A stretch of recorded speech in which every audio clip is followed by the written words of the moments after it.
Ekonomi US sedang dalam bahaya besar. Halo semua, nama saya Darta Wijaya dengan Arco Investment. Selamat datang kembali kepada channel YouTube saya. Di video kali ini kita akan bahas sedikit tentang kesehatan ekonomi US karena US itu adalah superpower dunia, ya, negara adikuasa, adidaya, ya. Dan karena mereka adalah superpower, perkembangan ekonomi US itu akan mengefek bukan hanya kripto, bukan hanya Bitcoin, tetapi juga ekonomi di seluruh dunia. Jadi kita harus memperhatikan apa yang terjadi di United States. Jadi minggu ini ada data yang menunjukkan bahwa data pekerjaan di United States itu sebenarnya lebih lemah dan bahkan jauh lebih lemah dibanding yang awalnya dilaporkan. Kita bisa lihat, the Bureau of Labor Statistics suggests that there were 818,000 fewer jobs yang dilaporkan. Artinya, data pekerjaan yang sebenarnya terjadi di United States itu 818.000 lebih rendah dibanding yang awalnya dilaporkan. Ini sangat besar dan sangat signifikan, guys. Ya. Kita bisa lihat, the data marks the largest downward revision since 2009. Ini adalah revisi ke bawah yang paling besar sejak 2009, hampir 15 tahun yang lalu. Tidak pernah revisi data pekerjaan serendah ini sejak 2009. Ini menunjukkan kepada kita bahwa ekonomi US itu tidak sepanas, tidak sebagus yang kita kira.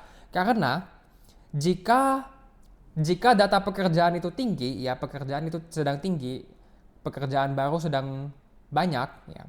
Artinya ekonomi dan bisnis-bisnis itu kondisinya sehat. Tetapi jika data pekerjaan menurun atau rendah, itu menunjukkan bahwa banyak bisnis yang kesusahan, jadi mereka tidak bisa membayar gaji karyawan dan pegawai mereka. Dan hasilnya itu akan menyebabkan data pekerjaan yang lebih rendah.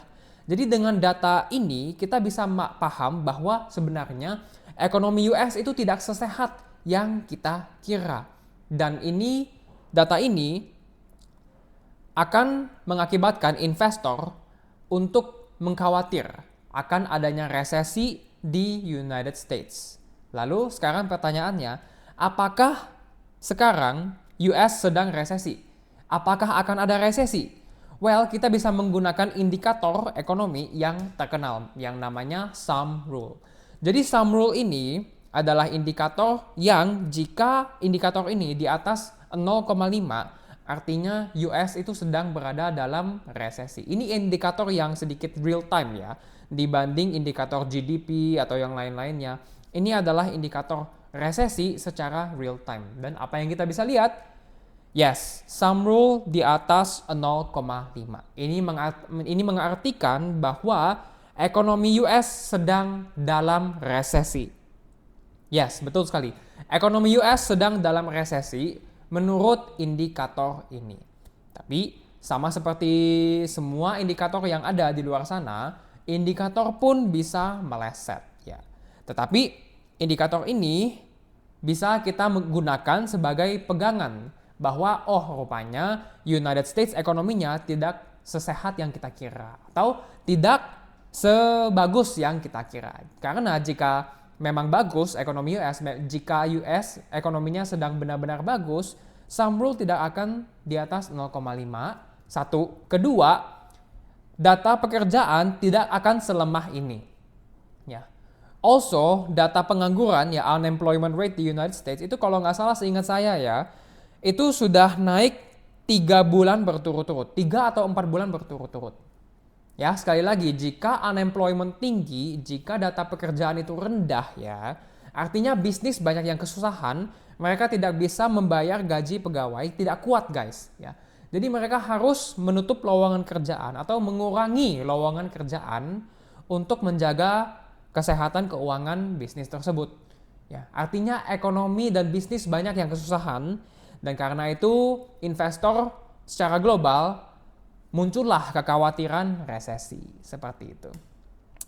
Oke, dan karena itulah traders ekspektasinya bulan depan the Fed akan menurunkan suku bunga. Ini adalah CME Fed Watch Tool, ya, kita bisa lihat probabilitas suku bunga direndahi bulan depan itu di angka 100%. Tidak berubah 0% kenaikan suku bunga 0%. Menurut saya ini cukup masuk akal ya, karena ekonomi US itu sedang sangat lemah, dan jika The Fed tetap tetap menahan suku bunga di angka ini, khawatirnya adalah ekonomi US akan masuk kepada resesi yang cukup parah, atau worst case scenario akan masuk kepada depression.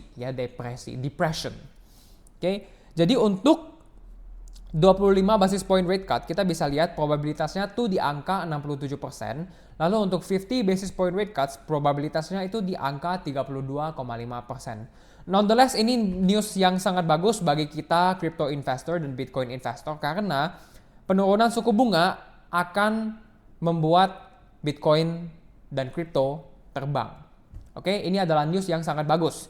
Lalu kita sedikit bahas tentang Ethereum ya. Jadi ETH ya, Ethereum ETF-nya BlackRock ya, BlackRock iShares Ethereum Trust, telah mencetak 1 miliar US dollar net inflow. Di saat news ini tertulis ya, mereka hanya mendekati 1 miliar US dollar inflow. Tapi per hari ini inflow kepada Ethereum ETF dari BlackRock itu sudah mencapai 1 miliar US dollar. Oke, tapi saya paham. Tapi kan Ethereum crash Tapi kan Ethereum turun dalam. Ethereum crash, aku rugi banyak di kripto Bagaimana katanya inflow, turun banget harganya gitu. Oke, saya jelasin ya. Mengapa Ether crash minus 45%, padahal net inflow kepada Ethereum ETF itu sedang tinggi, terutama di BlackRock. Well, kalian harus tahu, sebelumnya Grayscale ya, salah satu investment management firm, mereka tuh ada instrumen yang namanya Ether Trust Fund ya, Trust Fund. Lalu Trust Fund ini per Juli 2024 dijadikan atau dikonversikan menjadi Ethereum ETH ya, Ethereum ETF, Grayscale Ethereum ETF. Nah, mengapa ini dilakukan? Karena satu, likuiditasnya lebih tinggi ya. Trust Fund likuiditasnya itu rendah. Jika mereka konversi kepada ETF ya, karena regulasinya sudah mendukung, likuiditas akan lebih tinggi. Kedua, ETF ini bisa mengikuti harga spot Ether yang lebih akurat dibanding Ether Trust Fund ya. Ketiga, akses lebih besar kepada publik akan didapatkan jika mereka konversi dari trust fund kepada ETF. Lalu, sebelumnya trust ini adalah metode investasi kripto yang cukup relatif aman, karena kripto sebelum tahun 2024 itu tidak diregulasi atau belum dapat regulasi yang jelas. Oke. Nah, alasan Ether crash itu ada 3 ya. Pertama, ini semacam sell the news event ya. Jadi kita sebagai investor mungkin pernah dengar suatu kata-kata quotes ya, di mana buy the rumor, sell on news. Jadi kita beli rumornya, kita beli di saat ada rumor atau isu suatu berita. Lalu di saat berita itu terjadi, kita akan sell ya. Investor biasanya akan sell di saat news itu keluar. Ya, kenapa? Karena mereka tuh contrarian, karena umum publik investor retail seperti kita pasti akan beli di saat newsnya terjadi. Tapi investor yang contrarian, investor yang pintar ya, smart money, mereka akan beli di saat rumornya terbentuk, lalu mereka akan jual di saat newsnya benar-benar terjadi. Oke, jadi itu alasan ke-1. Kedua, ETH ya, Grayscale memiliki fee yang sangat mahal, dan ini membuat investor untuk menjual ETH-nya. Jadi kan ETH ini produk Grayscale ya, yang sebelumnya itu adalah Grayscale Ethereum Trust Fund. Nah, Grayscale Ethereum Trust Fund ini sudah mengumpulkan dana sebesar 9 miliar US dollar kalau nggak salah. Ya, 9 miliar US dollar. Lalu setelah dikonversi kepada ETF, mereka semua outflow besar-besaran, karena dengan memegang ETF ya, ETF Ethereum dari Grayscale, mereka tuh fee-nya sangat besar guys. Kita bisa lihat fee dari Grayscale itu di angka 2,5%, sedangkan yang paling tinggi nomor 2 setelah Grayscale ini adalah BlackRock, Fidelity, Bitwise, ya ini 2 ini ya, di angka 0,25%. Ya. Jadi fee-nya itu sangat mahal guys. Itu adalah alasan kedua mengapa mereka menjual Grayscale ETF ya. Kita bisa lihat nih outflow-nya itu sangat besar guys. Kita bisa lihat di angka 2,5 miliar US dollar outflow-nya. Ya. Tekanan jual inilah yang membuat Ether crash minus 45%. Tapi kita bisa lihat di ETF lainnya semuanya mencetak inflow, BlackRock inflow, Fidelity inflow, Bitwise inflow, 21 Shares inflow, semuanya inflow kecuali Grayscale. Ya, karena mereka sedang menjual ETF Grayscale mereka untuk mungkin satu taking profit dan kedua untuk dialokasikan kepada provider ETF yang lebih terpercaya seperti alasan ketiga BlackRock dan Fidelity. Ya. Jadi BlackRock dan Fidelity ini itu perusahaan yang lebih besar dan memiliki reputasi dan kepercayaan yang lebih tinggi. Jadi menggunakan alasan fee lebih besar dan menggunakan alasan BlackRock dan Fidelity itu memiliki reputasi yang lebih bagus, mereka investor outflow dari Grayscale dan beberapa alokasi kepada ETF lainnya. Seperti itu.